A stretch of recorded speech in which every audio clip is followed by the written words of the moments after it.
শিক্ষার্থী, আমরা আমাদের ষষ্ঠ শ্রেণীর গণিতের চতুর্থ অধ্যায়ের বীজগণিত রাশি অঙ্ক করব। এই বীজগণিত রাশি দ্বারা কি বোঝায় আমরা সেই অঙ্কগুলো এখন করব। তোমরা একটু ভালো করে খেয়াল করবা যে বোর্ডে আমি একটি 4.1 বীজগণিতের রাশির 1-5 নম্বর অঙ্কটি রেখেছি যে 4x + 5y / 2 দ্বারা এর অর্থ কি বোঝায় আমরা সেই অর্থটা এখন লিখব। তোমরা সবাই একটু ভালো করে খেয়াল করো।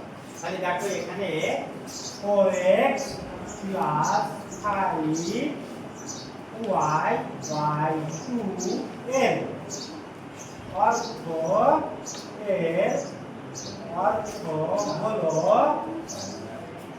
অর্থ হলো এখানে কয়টি অংশ রয়েছে? দুটি অংশ রয়েছে। একটি রয়েছে উপরে, একটি রয়েছে কোথায়? নিচে। উপরের অংশটার কথা আগে ভুলে নিয়ে তারপরে আমাদের নিচের অংশটাই যেতে হবে। তাহলে এখানে দেখো x এর 4 গুণের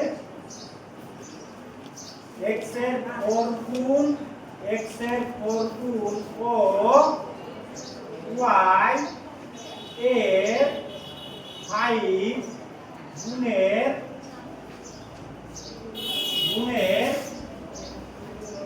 যোগ করা হয়েছে। দেখো এখানে কি চিহ্ন দেওয়া হয়েছে?